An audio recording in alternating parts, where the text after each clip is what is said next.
Happy Halloween, Radical Ones. Today, all three co-hosts discuss 1999's The Blair Witch Project. We're doing a documentary about the Blair Witch. That's an old story. It's time to get radical.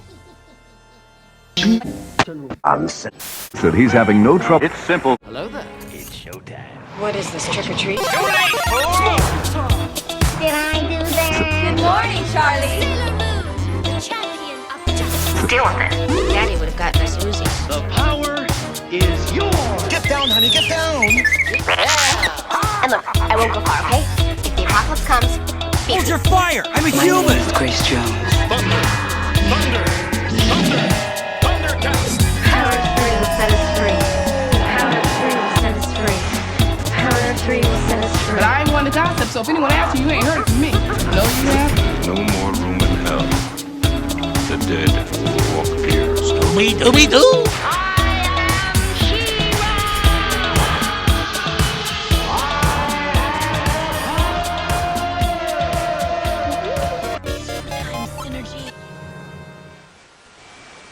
Welcome back, Radical Ones, to another episode of the Radical Retro Rewind podcast. Today, we are celebrating Halloween with all of your co-hosts. We have Rob, the movie geek himself, and everyone's favorite brother, David, and this voice is Radical Ryan Hunter. Welcome back to a new episode, gentlemen. Happy Halloween, everyone. I smell children. Well, we know that Rob definitely be watching Hocus Pocus, probably. Yes, I decided to be very low-key this year. I'm not dressing up, and I'm just watching Hocus and Halloween. That is it. That is my evening. Yeah, so it's a little low-key. I mean, everybody's going to celebrate it during the weekend, and I, again, plan to have, like, a movie marathon. I don't think anybody's going to show up, but basically I'm doing a PG to rated R, not horror, but just like a PG to rated R movie marathon where at noon I watch PG films, and as the day goes by the ratings go up and it ends with a rated R movie. And so anybody, I told all my friends, come whenever you want depending on when the movie starts, and join in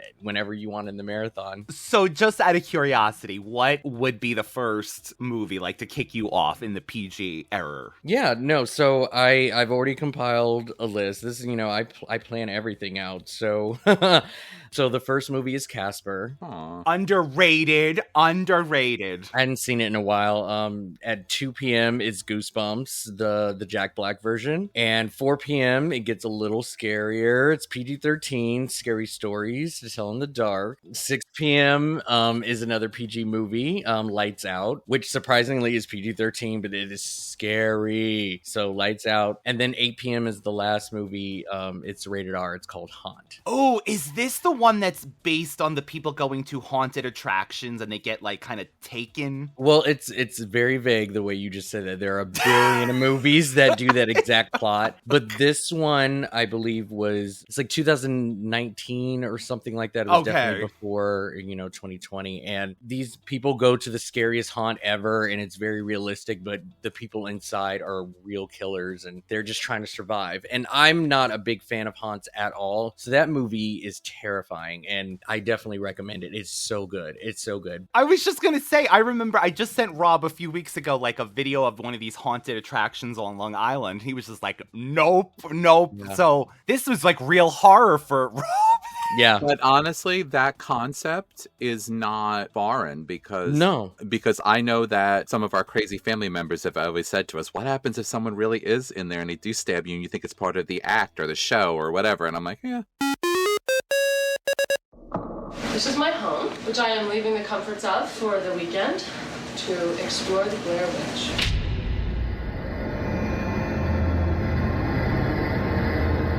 I can see you. I'm real excited about this. Thank you for the opportunity. I'm very glad.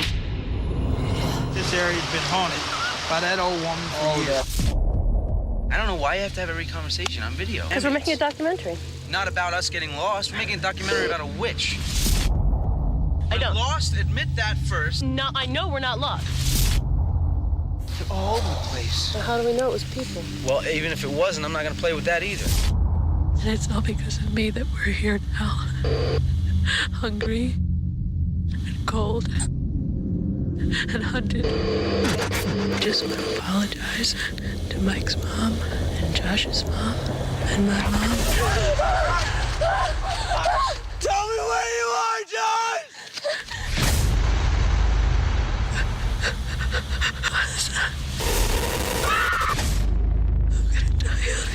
In 1999, a little film came out called The Blair Witch Project. All three of the co-hosts were around at this time, so I feel like we could talk about that experience because it really was a moment, especially being younger in that time. There was that sci-fi documentary, Curse of the Blair Witch, and we were told that these people disappeared and died. The marketing was fantastic. The early days of the internet, they had a website with, this was the film reels we found. And there was like police evidence. It was terrifying at the time. People believed that this actually was footage of real people, real events that they made into a docu-movie. The naivety of us, I guess at that time as a society, to not realize that, first of all, if my child was murdered by something, I don't know if I'd want to put the footage for the world to see it. It's something more personal for me, personally speaking. Maybe someone else would think a different way. But like, yeah, we all believe that, oh my God, this is the proof of the supernatural world. I'm scared to close my eyes. I'm scared to open them. Yeah, I definitely fell into all of that. I mean, this was our generation's War of the Worlds. You know, we were given a very different way of filmmaking and storytelling, and so why not believe it? Even though there were found footage films before Blair Witch, this was my very first one, so I didn't even know how one would even look like to begin with. Like, this was all different to me, and it's like, why would anybody want to film in a first-person view? So this has got to be real footage, right? The distribution of the film was a little like weird to me. I was like, how did they make all those copies? And like, how are they able to preserve all of that and blah, blah, blah. What I thought would have been like really good thinking about it now is that I would have taken those actors and made them sign contracts that says, when you go away to film this, you're gone from the rest of the world. You are isolated until this movie is like 2 weeks old. And everybody has to believe that you are dead, gone. Like, your family can't know you're around. Like, I would have made it so believable. But it's funny that these actors were able to continue their lives after filming. And anybody who knew said nothing. It was a total secret. Like, the real thing never came out. We all believed this was real. When I walked out, I was like, what is happening? Is this scared? I can't remember how I found out it was fake. I just know that in the moment when I went and saw it, sold out theater, we were all invested. Yeah, it was pretty good. I mean, kudos to them. Kudos. This is something you could get away with at that point. There's no Instagram, there's no Twitter, there's no any of this. When we saw, it's like stupid to say, but when we saw a website that looked kind of official, it's kind of like, well, this must be what it is like, you know, like this is how it looks. They're going to put the police evidence online. Okay, maybe not. The funny part was that they actually did you said 2 weeks, Rob. The first 2 weeks, the studio told them to not go anywhere. See? So it was 2 weeks they actually did give them. All the actors, we have Heather, we have Michael, and we have Josh, and they used their real names. Heather's mother was getting condolences, flowers sent to her house. I knew it. Yeah, see, that is how you market a movie. That is great. That is great. But I just wonder if the mom was in on it. Like, did she know? So in preparation for this, I've been watching a lot of, which I love this, the casts go to conventions. They're really like friends and together, and they have like great personalities, radical ones. Like, if you want to watch videos, there was one from 10 months ago. They're still going out and doing this, but Heather did say that her mother said, you're going to film with 2 strange men, with 2 other men, directors, in the woods by yourself. Sounds like a party to me. Sleep with my hands between my legs. You can look for the parody on OnlyFans. So she did say she did bring a hunting knife for protection. I was going to say, you mean to the cast of the Blair Witch Project, or as I like to refer to them as the TLC of the movie industry. They got screwed out of millions and millions and millions and millions of dollars that the Blair Witch is still making, and they got paid like piddles. Yes, that's the thing. That's the curse of the Blair Witch. I'm channeling Left Eye. She's like, let me show you how you can be the top-selling female artist of all times and sell this many records and make nothing. Well, it's true. That is a big part of the actor's legacy. They gave up their rights to use their name and their likenesses. I read that they weren't even part of the negotiation when they renegotiated. They paid $1,000 a day or every 2 days or something, and then they ended up each getting paid $300,000, but they weren't even involved in the back and, like, I can't think of it, negotiations of getting them more money. They just basically were not even allowed to do it because the studio obviously has more money, whoever got the rights to it. And even down to, the Blair Witch 2 and using the footage of them, they still have said, they don't get any money from there's comic books with their likenesses and their name. So basically they sold their names to the point that 2 years ago, Heather changed her name officially to Ray something. This is Burkittsville, formerly Blair. It is a small, quiet Maryland town. Much like a small, quiet town anywhere. No more than 20 families laid their roots here over 200 years ago. Many of whom remain, either on this hill or in the town below. It is described as, in October of 1994, 3 student filmmakers disappeared into the woods near Burkittsville, Maryland, while shooting a documentary. A year later, their footage was found. Again, going back to that time, gentlemen, did we not live in Everything Was the Blair Witch Project parody? I mean, down to even to invoke our Charmed, they got an episode named after it, and then an actual episode where they have, there's a witch in the woods, which Rob knows I hate that woman, Tituba. That witch. Scooby-Doo did a parody on Cartoon Network. S Club 7 got lost in the wood. Like, everybody did a parody of this movie. You could not escape. Did you guys ever watch The Bogus Witch Project? No. One of the ones I was thinking of. This was a year. This was a year later after Blair Witch, and Pauly Shore starred in it. Yep. And it was an anthology movie where it was like multiple people just doing their own version of Blair Witch, basically. And any combination you can think of. One story in particular was called the Blair Underwood Project, where they went to the Blair Underwood. Yeah. So have you ever heard of Blair Underwood? Sure, beloved star. Who hadn't? And to this day, you'll still kind of get somebody out in the woods crying motif with a ski cap on. It's classic at this point. Like Rob mentioned, there was other found footage movies prior to this. I would say the most impactful one was 1980's Cannibal Holocaust, which everyone thought was an actual, again, a snuff film or whatever the case it is, where people they thought were eaten by cannibals. But I feel like this genre has died down since. There was the 2016 sequel by Blumhouse. Would you say this is probably the most successful, or would you even count Cloverfield, which still has made David sick since the original viewing? I don't have the numbers. What I will say is the term, for me, the term successful would mean profit, right? So budget to net worth. And even though Cloverfield probably made more than Blair Witch did it receive more profit than Blair Witch, being that it was very cheap to make? So I would say that Blair Witch is still the more successful movie to Cloverfield as far as found footage goes.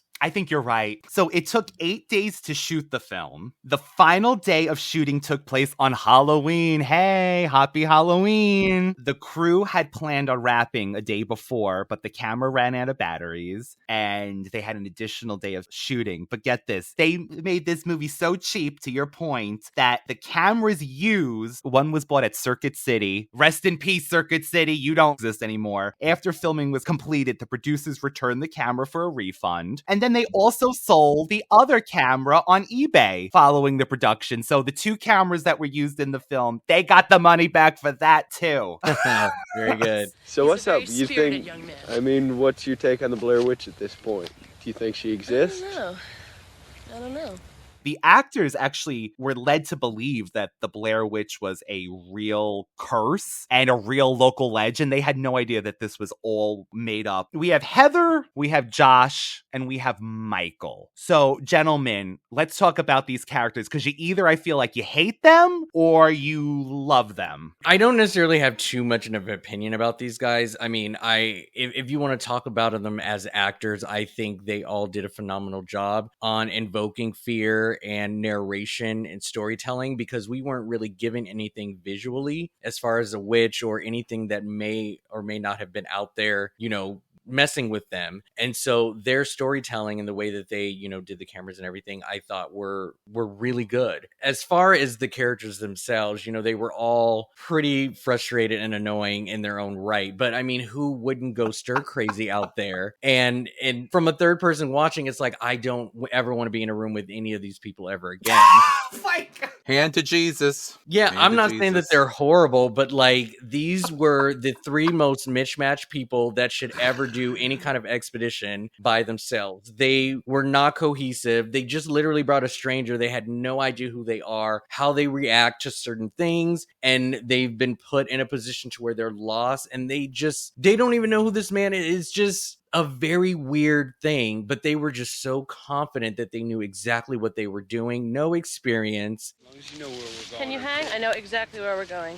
Josh feels it's necessary to look at the map now, even though I know where we're going and we're going straight ahead up there. If you've known where we're going, we wouldn't be hiking. I would have told somebody where we're going, like something. It just did not compute why these three people were together. With that being said, and David, we definitely want to hear what you think. I did write down the question: which one of the three do you think that you relate to more or are more like yourselves if you were put in that same position? I would probably be more of a Josh than the other two. That the way that he navigated through this movie, that is probably as close as I would react in the film. One of them could have possibly been an owl, but the other one was like a cackling. It was a total cackling, man. Do you guys feel like that you are one of these people? I wouldn't say I'm a Heather, but I feel like if I was filming something, I probably would want to get the footage in as well. Like maybe not on our 10th time of going around in a loop, but I might be like, okay, well, we came in here. I might as well just film a little of it. Ryan, you're Heather. But then I think she could be so God, that's not... I mean, here's the thing. It's not you, but between the three of them, you are closest to Heather. That's my opinion. You are closest to Heather. You're not going to say it. That's fine. You're definitely not Mike. You're a Heather. Oh my God, you're a Heather. So does that make you a Mike? I feel like he starts out really likable, then he kind of loses his mind, and then near the end, he becomes likable again. A justice for Mike. Nothing. I don't know why you have to have every conversation on video, man. Tape some because we're making a documentary. Not about us getting lost. We're making a documentary about a witch. You guys can talk about his anger all you want. I think Mike got the worst out of this. He did not know these people. He put so much trust in these two to guide him. He just wanted to show up, get paid, and film. That was it. Yep. And he didn't know these people. And he had no other choice but to trust that these two knew what they were doing. And that's why he was the loudest, because he has nothing to do with any of this. It just really sucks that he was dragged into, I don't know, that's my opinion. But David, what do you think? Oh, there's a lot to unpack here. Feelings about the characters, you said you agreed with Rob pretty much. So Heather thought she was getting a Pulitzer Prize, and she mocked the local people that she interviewed, which annoyed me. Thank God she's not in the film business, man. Can you imagine? She thinks she is in the film business. She also says she's a ballerina. She says she's a historian writing a book on American history, and that she's a scientist who does research at the Department of Energy. She thought that she was Barbara Walters giving the interview, like she was going to be like, this is going to make me. We're here in this desolate town. But I know people like that, I feel like. Would be like drama, ridiculous, girl. You were in the woods with two men. God only knows what was going to really happen if the witch didn't get you. Anyway, so that right there annoyed me. I would have never gone in. Well, first of all, I'm not stupid. I'm not going to go into a random woods. I'm not going to not tell people where I am. I'm not going to have additional supplies. I'm not going to go with strangers. I'm not going to not tell everybody or have even a larger crew come with me because this is supposed to be some big thing. I don't know how big it is. First of all the characters were weak as hell. I feel like they were in the woods for a day, and all of a sudden they were breaking down. If you're that weak, do they look like they would get upset going through the garden section at Home Depot thinking they were lost? I mean, come on. IKEA, forget about it. They would never get out. They would have been eating their own feces by the end of IKEA. Come on now. No. First of all, they all annoyed me. I'd be the one that disappeared first because my ass would have been out of the woods already. So you would have been Josh as well. Okay, so I would have been gone. You don't see yourself in any of them. The only thing I can see, I'm going to tell you, and it hurts me to say this. It hurts me to say this because I can't stand her. I can see a tiny bit of Heather in the sense that I'm the type of person, like, I think that mentally I can keep myself level that I can get through whatever. Like that. I don't know if that's because I worked in an ICU and I revived people and I saw blood and guts and gunshot wounds and crazy stuff all the time. So I don't know if that's the reason why, but like literally I would be very calculated and be like, okay, we're going to do this. I'm not going to lose my shit because I don't have this. I'm not going to go crazy because of that. Like, I'm going to rationalize this. Okay, we're in the woods. But first of all, the concept, I mean, let's face it. They didn't have iPhones. It's not like they had like GPS tracking. And they didn't have satellite. They had a map. I do know how to read a map, by the way. Most people these days, anybody under the age of like 40 these days doesn't even know how to read an actual map. So maybe you can answer this for me, because that was another one of my questions, is a map useful if you don't know where you are? That's what I think too, right? You don't know where you are. So how could the map not going to be useful if you don't know where north is, if you don't have a compass even. So I mean, so they mentioned they had a compass, but here's the thing, because they were really distraught over not having the map anymore, and the map to me was a very symbolic way of like hope, and it was a comfort blanket. Like it just having that just gave them the idea that we could get out of this, even though it was useless. Like Mike was right, like there was nothing, like what are we gonna do with it? And the map is like me having a roll of paper towels in my car and watching my children projectile vomit in the back seat. Like, there's hope that I can possibly clean it up, but it's not going to happen. It's not going to fix the problem. I wanted to keep an open mind, and I was curious if a map can be used in a place where you have no idea where you are. Honestly, it depends on the map, and it depends on how detailed. It depends on, like, if you know that there is a forest, ranger station nearby that you could possibly, that kind of a thing where, like, a map is more detailed to that area. Like going into Disneyland and actually having the map of where everything is. Like, you know what I mean? Like, but if you're doing a general map that's like forest, random forest on this map, no. Other than giving you like how many miles possibly, they should have done is taken orange spray paint and sprayed the trees every so often. Although I bet you the Blair Witch would have magically wiped that off somehow with a magic eraser. But I at least would have made the attempt to mark the trees. I don't even think they thought that. I think they honestly thought it was going to be a straight path, and they were going to just take the straight path back. Let's go. If we keep going south, we will get out. But what were they hoping to find? The actual Blair Witch? Like Bigfoot, I think. But that was another question that I had too, is that were they actually lost in these big woods, or was there a supernatural presence? I feel like there's messing with the woods. So them going in a circle was not onto them. Like they were doomed the moment they got into her territory, is how we are meant to read this. That's how I feel, because initially when I watched the movie, I thought of a different plot twist where Josh is actually the killer, and how he disappeared early on, and he's like, he's like, this is a plot to kill them. He knew, like he could have like known about the woods, had stuff stored away, and he was stalking them and doing things to psychologically break them down ahead of time. That could be a possibility in fans' minds. There is a lot of theories that agree with you. I may have to go back and look at specific scenes, but I think any time that things were happening outside of the tent, Josh was not in the footage. Whether he was holding the camera or not, we don't know, but he was never really in front of what was going on. I think that long run thing that they did, I want to say that was Mike and Heather running. Yes, because he was gone by then, I want to say. Yeah, right? They were looking for him. There are a lot of theories that kind of suggest that Josh was probably possessed, or, you definitely do kind of hear him out because he does cry out. A lot of people say that he was tortured. Josh, where are you? Tell me where you are! And that explains sort of the teeth and gums with his shirt and everything. And so it could go either way. He was the one targeted because he was the one that disturbed the rocks rock and the actual thing. So he was the one taken. I've heard that Heather was possessed. It's Heather that is she was just so optimistic about where they were going. I know exactly where we are. No, I know we're not lost. Oh, you knew that yesterday too, and you knew that twice Look, today. No, bullshit, and we have not been lost at all today. We took a map reading, we just follow what the compass says. We're going straight ahead. We're going that way. That way. We are in the middle of nowhere. We've been in the middle of nowhere for 2 days. The car is parked in the middle of nowhere almost. We're going south, damn it. Just 2 hours max, we know better. I knew how to read the map, and I'm like, you can't get lost if you know exactly where you are. I just think she just wanted to be she did not want to give in to But she apologized. She apologized when she said, I want to apologize to Mike's family, Josh's family, my family, because I was the one who said follow the thing is south. likable. I am the one. Yeah. I would, the witch wouldn't have got her. I would have smacked the shit. You're terrible.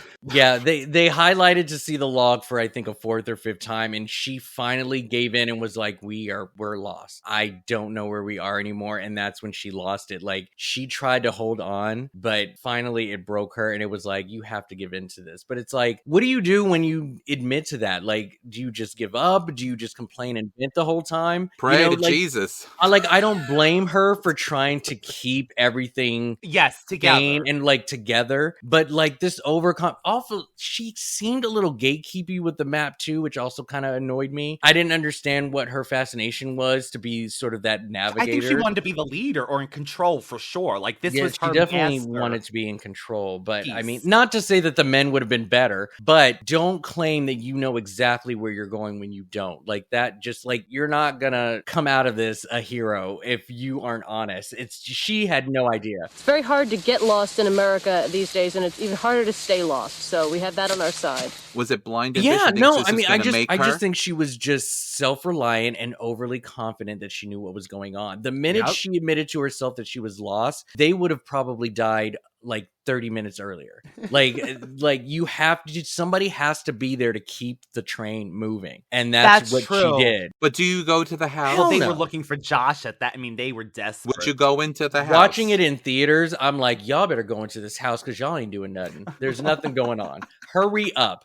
Our theater was almost about to break out pillows and take a nap. And then this house showed up and we all got up and we stood up. We were like, oh, okay, it's time to pay attention now. The last 5 minutes. Found something. I know. I was like, ooh, something's about to go down. What is happening? Yeah. We couldn't wait for this house. Oh my goodness. I'm trying to remember. Was the forest it rained wet? Some days. Some days it rained. I think during the night when they were sleeping, I think it did rain a little bit. Because there's that shot where they're wearing rain jackets. My next thing would have been I would have set a fire in the forest, and then Ranger somebody would have had to come to put the fire out. I would have started the whole forest on fire and walked as my the forest God! burned. Well, what if they did? I would have said, "Bye, Blair Witch. You got no forest to haunt now, bitch." Well, that's what's also so interesting is they definitely didn't want to get hurt, but anytime that they felt like they were in the presence of someone else, they didn't want to see it. And it's like, not that they would have helped them, but don't you want a reason for all of this madness? Like, at least capture what's at you. You can follow them or something. Like, they wanted to avoid everything that was out there. I don't know. Would you guys have kept hidden and didn't want to be hurt? Would it have just been best to just hide and find your way out accidentally? And poor Mike is the one who's screaming, "Help us!" Again, Mike's the one who was taken into this thing. And just going back to the Lost thing, I can attest. Yes, because just from doing the little promotional video I recorded for Instagram on this episode, I can tell you if you spend more than 10 minutes walking in one direction and there's a turn or another turn, you are screwed. You don't know where you are. So picture that. And I was on a local park. Picture that on a grand scale, 1,000%. There's no way without a cell phone, GPS / that you would probably find yourself. But they didn't tell anybody. Okay, so let's just play not devil's advocate, but let's say there is no Blair Witch and they were just lost in the woods. They were doing this story. The witch the witch wasn't really real. They didn't tell any of their family members that they were going into this woods on this day. Nobody telephoned anybody on a payphone even. I know they didn't have cell phones, blah, blah, blah, and say, we're going into this woods. You would not do that as a normal person and tell somebody where you are. So just in case they did get lost, someone would try to look for them. I'm a grown man. I don't have to tell nobody nothing. That's just all that. I'm telling everybody. Imagine, though? They're college students, though, right? They're college students, so they probably think they're independent. It's true. Can you imagine, though? Mike literally yells in his house, "Bye, Mom, see you later," and that was it. Done. Yeah. Oh, yeah. Never see you again? That's it. Just yelled it. I'm out. Does anybody have a reason why we're stopped? That's all I'm asking you. What about the plan to keep going south? We all seemed very happy with that plan. Why is that not a thing anymore? let's just talk about what's happening while these actors were actually there, which I kind of get why they're upset, because it honestly seems like every dialogue that they came up with, they were given basically every night. They got to a certain point, they had to walk themselves, and the crew would leave a crate with a flag on it. The crate would have a note to each one of them and rations, and every day the rations got less and less and less. So they were giving them less and less food, and the directions were read by each person. You're worried about Mike because he's doing this. You're worried about Heather. They never broke character. They had a safe word called taco, I've learned in these conventions. That's the only time they would break. They stayed in character, and everything you see really is their acting, to the point where these actors were told, well, you basically just played yourself, so we don't want you in movies after this. Meanwhile, they're theatrical actors, and they came up with this on the spot. This is, to me, amazing acting, because they were able to come up with dialogue, scenes, relationships. Courtney Love. God, Courtney Love, because she played... Remember when they said she was such an amazing actress, she played a drugged out heroin addict in that movie? I said, that is her normal Friday night, at least at the time. Allegedly. I know she cleaned her act up, but that was her normal Friday night, throwing herself around, doing lines, heroin, shooting up, over ODing. That was her. That was not acting. In fact, they may have just filmed that right in her house.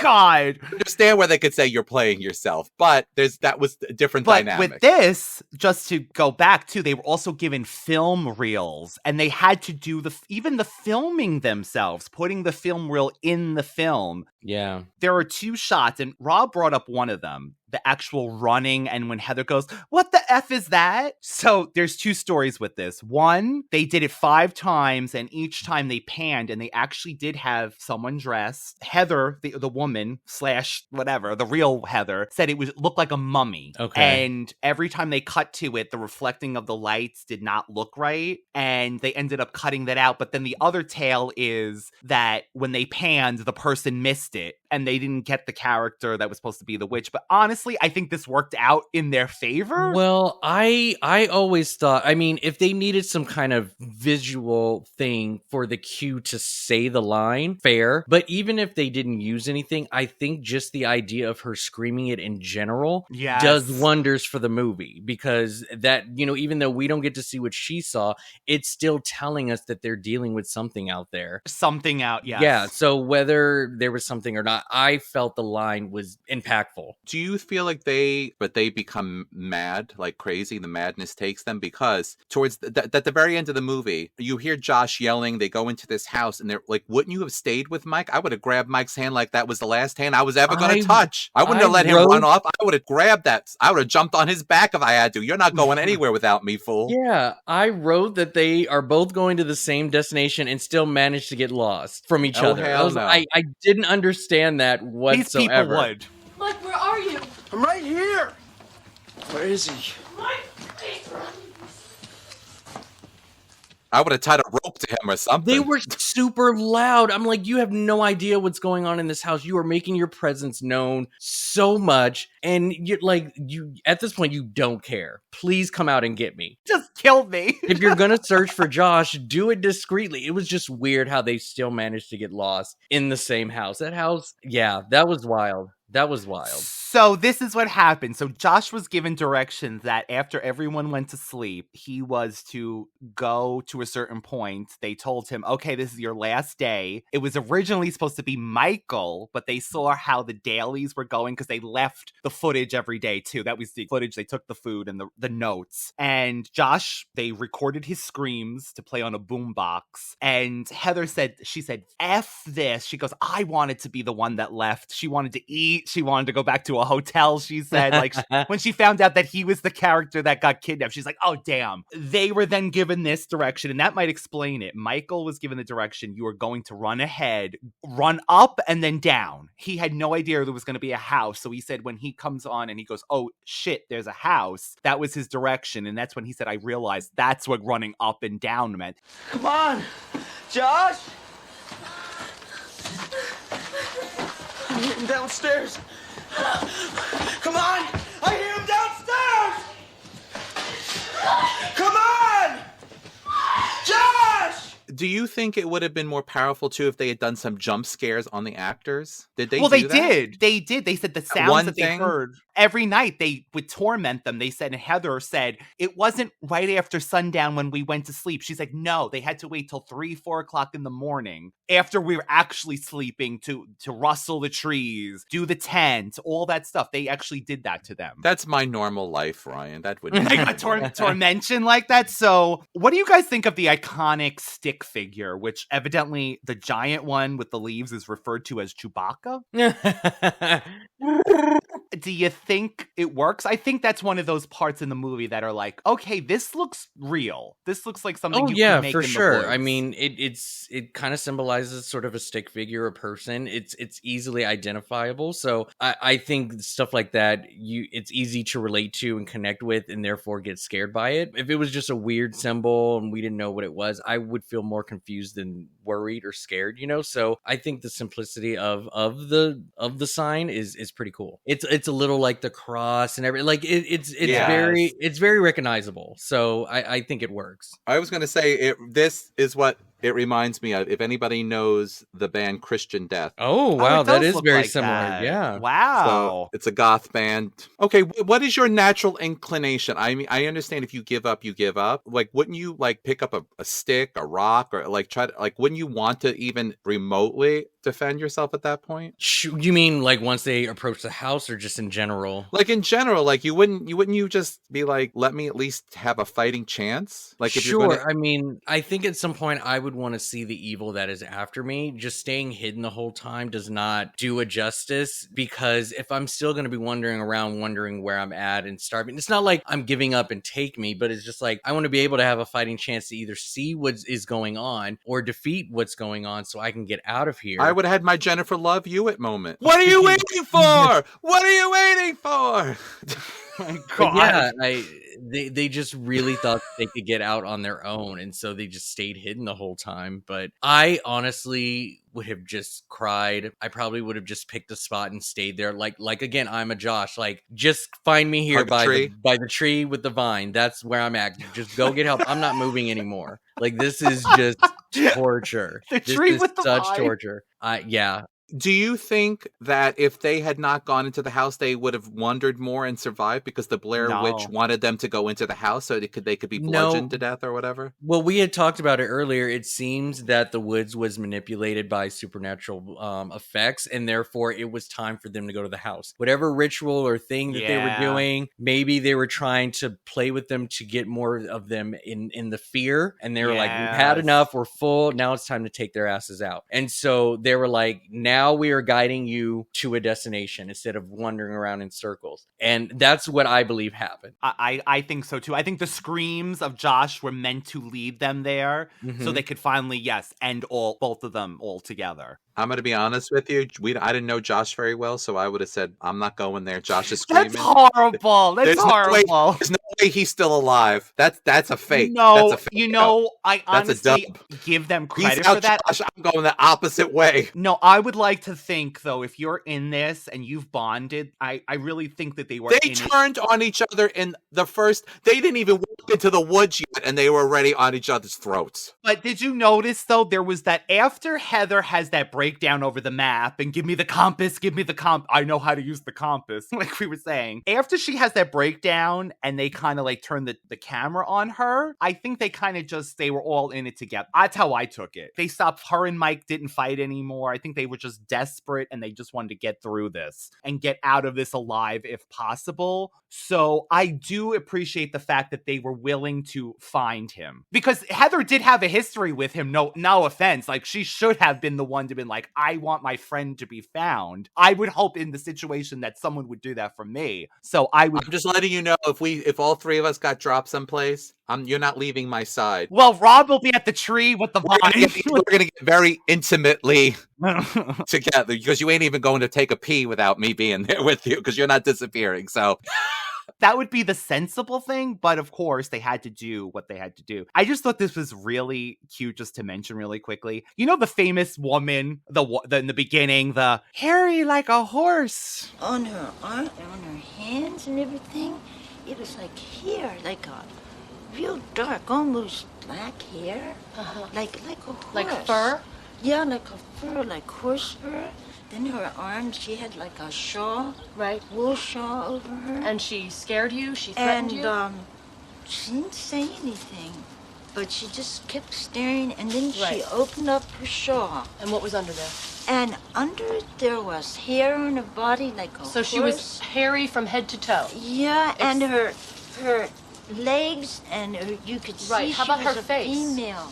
With just kind of like strange looking. I think she steals the show because she's very believable. She was talking about some man that she met in the... So the directors put up posters at a college, and the only person who responded was this woman. I don't know what she was doing at a college, by the way. She's like 87. And she also helped the art department. So... look at that. She responded and she became in the movie. She it was somebody's died. grandmother, and they said, Grandma, you need to do this. And she's like, yeah, I'll do it. She just responded to, I love this, at an ad. Your final thoughts about this movie. I will say this has not only inspired spoofs, but I think it holds up. I mean, because it looks so dated now, because of the footage, the found footage thing, to me, it still lives up. Like, I still got those. Of course, I know what's going to happen, yada, yada. I think it's still scary if you don't know what's going to happen. And if you're new to this and you go into this thinking like, oh, this is a documentary. Okay, maybe not nowadays. People don't. But I think it still looks great for the fall feelings. It takes place in October and it looks like October. There's leaves everywhere. And I like this movie still. Is it amazing? Okay, no, but I will appreciate that it set off a chain reaction of every spoof we mentioned. Found footage, a sequel, which we didn't even talk about, but there is a sequel that completely goes the opposite way. And then, of course, there is this third movie, which they kind of went back to found footage, but the technology, there's ear cameras, there's cameras here, this camera there, and you actually see the witch in that movie. Yeah, I can definitely appreciate its unique storytelling in the time, right? This definitely is a movie that you would repeat for nostalgic purposes, or just going back to a time where, you know, plot storytelling was a little simpler, right? We definitely require a lot more for anything to get greenlit nowadays. This type of stuff would immediately go to Tubi. With that, yes, and which is not a bad thing. It's just a different way of what people want to see out right now. And you know, small projects like these sometimes are just not appreciated anymore. And so, you know, because we didn't get an ending, we didn't get sort of an explanation. There, everything was left to interpretation. Do we feel that we got our time worth watching something like this? And a lot of people need that today. My thing is about rewatching it. I unfortunately did not find it entertaining. I wasn't bored, but I was not entertained. This is not even a movie that I would want to watch even during spooky season.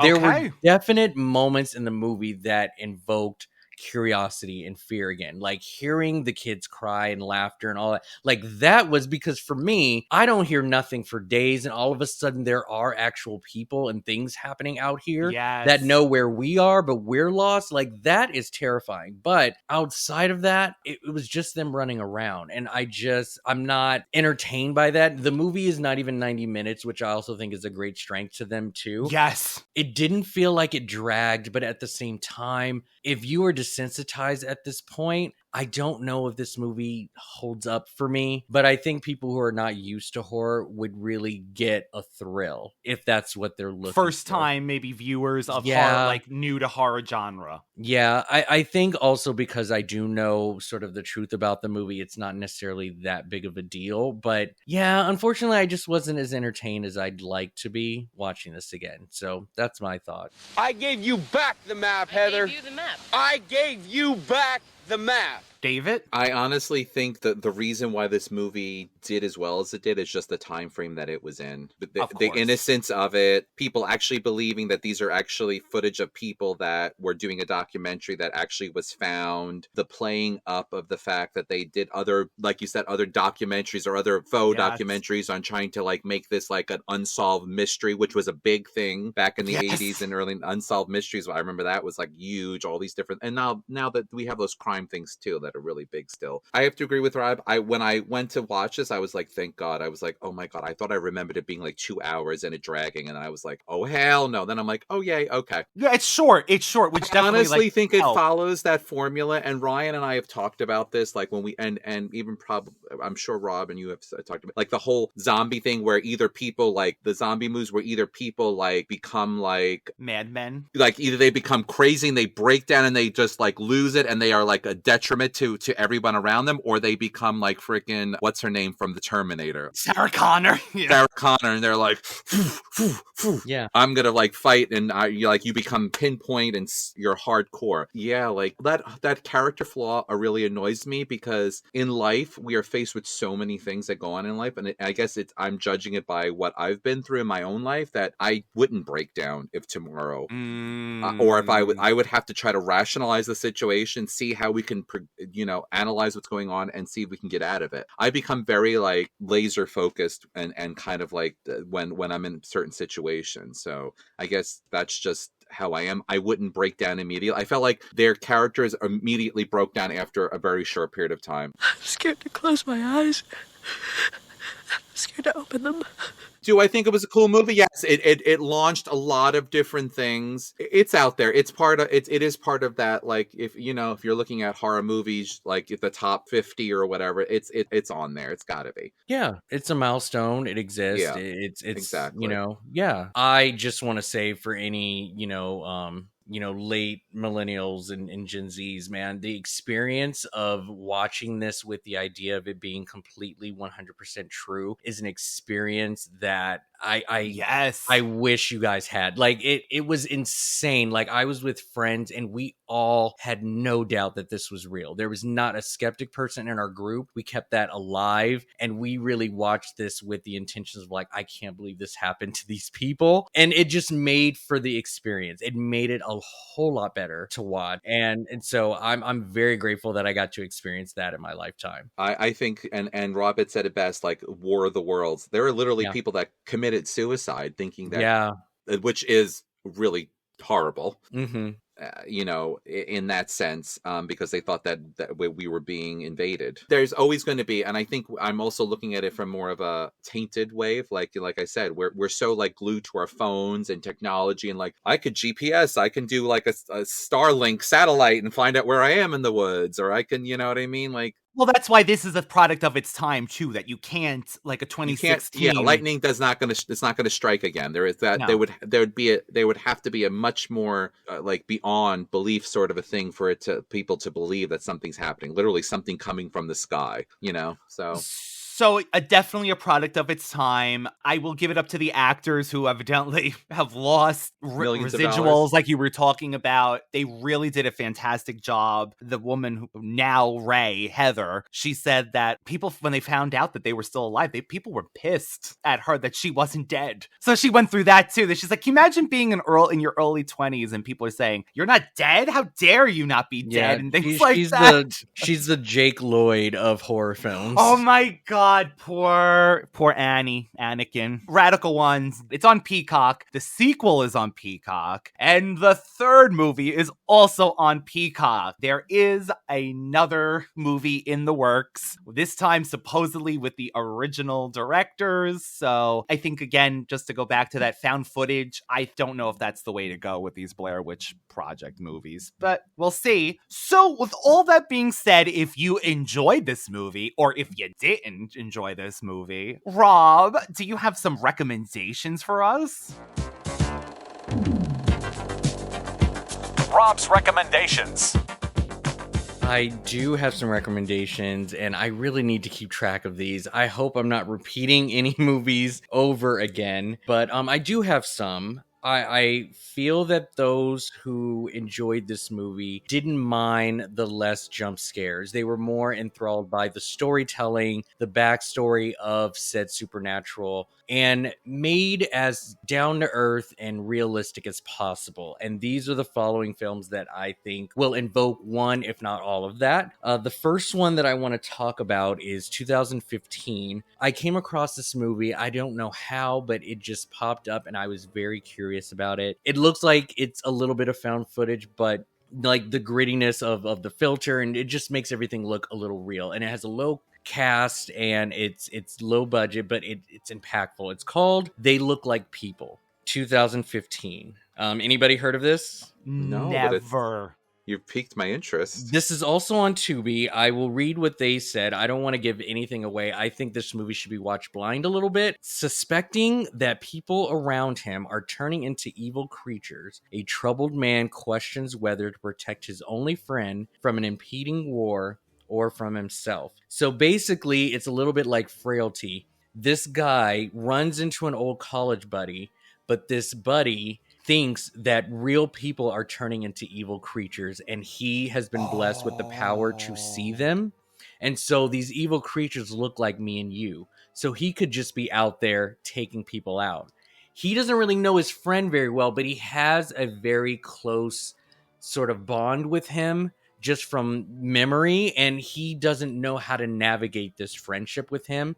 But it's also the idea of, is this friend telling the truth? And I think the film explores all of that with great human emotion and great storytelling of what real people would do in those situations. I thought it was fantastic, especially for its low budget quality. It really was pretty good. So I definitely recommend that. It is on Tubi. Definitely check that out. The next one that I want to talk about was a part of the 8 films to die for.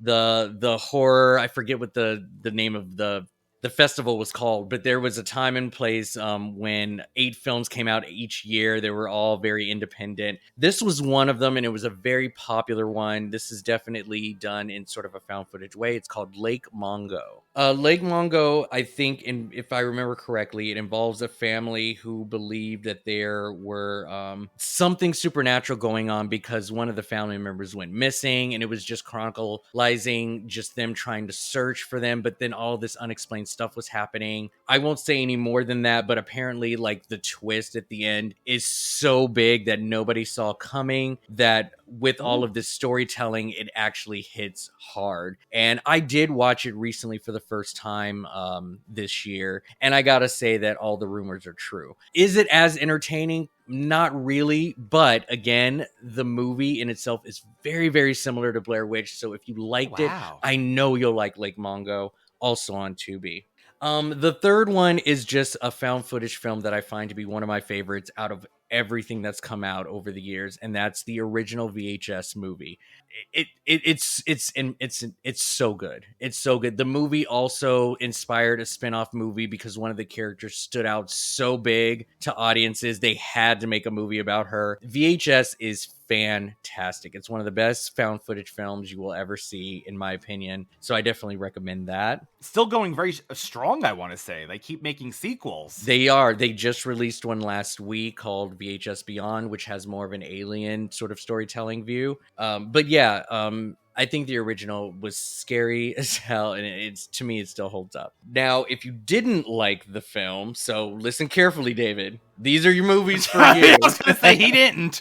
Yeah, I'm actually, as you're saying it, I'm going online and looking at stuff, and I'm taking pictures so I can watch the movies later. No, please do. Okay, so these movies were picked just for the simple fact that these movies give you more bang for your buck. They're scarier. They're more in your face. There's a beginning, middle, and end, in my opinion, with these movies, and I think they just have more of an impact if you want that horror feeling. First movie is Creep. Mark Duplass is in it. So this one, a guy puts out an ad to go to the stranger's house and film for an entire day. And this man has no idea who this person is, but he agrees to go to the ad. He's going to get paid so much money. But when he's there, the guy just acts like a fool. Like some of the scariest imagery you will ever receive in a film, especially if you immerse yourself in the fact that you are at the stranger's house in secluded woods.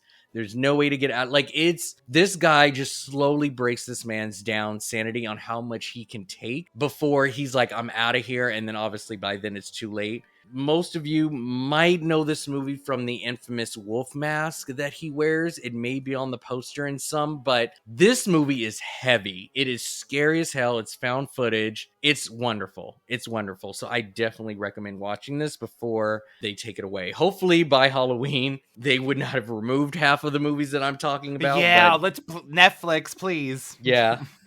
So yeah, definitely watch Creep. Scared the crap out of me. The next one I want to talk about is Grave Encounters. This is one of the popular found footage films that people always recommend. If anybody asks you, oh, what's a movie like Blair Witch? People will talk about Grave Encounters.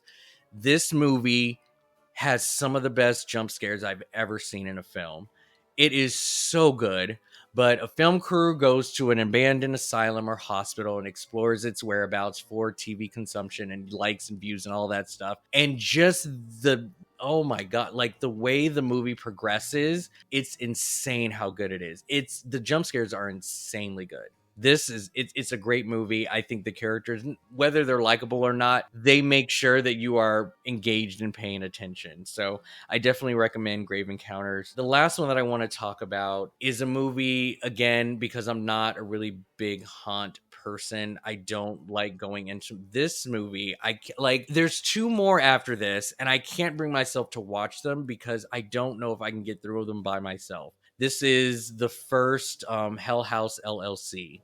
These group of people find an abandoned hotel or house or something, and they want to turn it into a haunt. And so we are given front row seats to the creation of them building this haunt step by step inside of its location. But the place is already inhabited with some heavy darkness. And slowly they start noticing a lot of stuff that should not be happening in a supernatural way. The place is already, said to be haunted in general. So it's them just basically, they put all their money into this project. It's not like they can just be like, I'm out. So they're stuck in doing what they set out to do while being like, is this stuff real? What's going on? Great use of camera angles, great shots.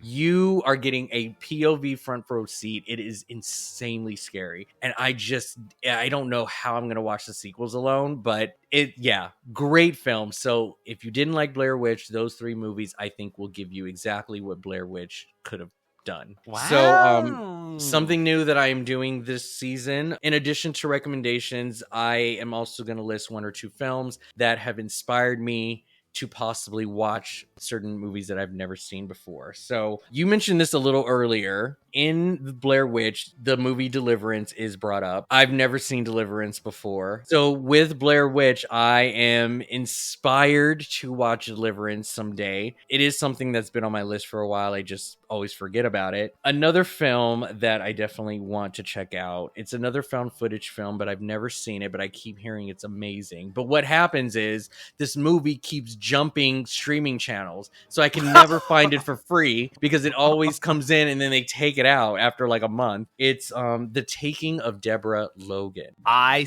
actually saw this one. This old lady, I guess with Alzheimer's or something, is possessed or whatever. I've never seen this before. I heard the movie is amazing. So this Blair Witch has definitely brought me back to, I definitely need to see Deborah Logan. The last film that I'll mention, Ryan mentioned this earlier, is the final Blair Witch movie. I never saw it. I haven't watched it. It looked like a really good mixed and mashup of the first two films. I love their take on promotion. Do you remember when this movie? No, what did they actually do for like? Oh my god! So the plot and everything. Every time you read about the movie, they talked about people going into the woods or whatever. And it wasn't until you watched the trailer that you found out that it was a prequel to Blair Witch, because they dropped Blair Witch in there at the very last minute, and you're like, what? It's it's part of the franchise. You had no idea, and then it was like Blair Witch. Smart. Yeah. Very, very good. Yeah, I would like to watch that someday. I wonder if it's any good. I can't remember if you guys saw it. I started it in preparation for this, fell asleep, and then I watched clips. Maybe I need to see it all together. What I'm getting at from the trailer is I think that the people in it were doing a lot of stuff that we wanted our trio or OGs to do. And by doing that, they still got messed up. I mean, in the trailer, they see the symbol and they were like, oh, we don't have to deal with this. And they break it. And what happens? Somebody breaks their back. And it's just like, be careful, you know, but I think the house comes back and things like that. I love those recommendations. I just took screenshots and everything. Like, yeah, if you do watch them, yes, please come back. Let us know. Let me know, you know, if you watch them. I'd love to hear what you guys think. I think all of these movies are fantastic. With that being said, Radical Ones, happy Halloween. We hope if you are celebrating, it is a safe and fun one for you. We hope that you check that candy. If you do, you don't want no razor blades in there. Don't eat a candy apple that someone just gave you. My God. Whatever. What movie is that from, Ryan? What movie is that from? That they give you candy apple? What movie is that from? At the end, the neighbor is a really mean guy, and the wife makes him an apple pie with the razor blades. Yes.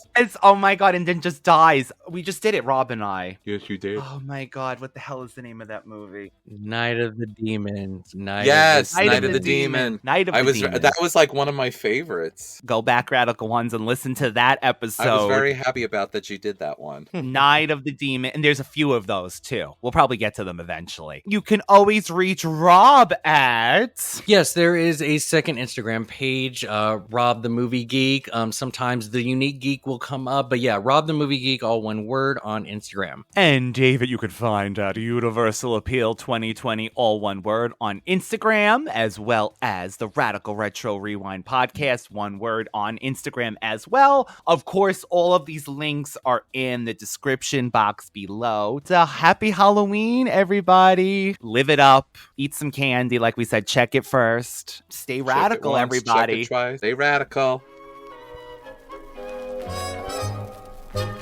Old Mrs. Witch, tell me how you fly, tell me how you fly. I fly on a broomstick up through the sky. Old Mrs. Witch, tell me what you see, tell me what you see. I see a little jack-o'-lantern looking at me. Old Mrs. Witch, tell me what you'll do, tell me what you'll do. I'll ride on a broomstick and I'll scare you.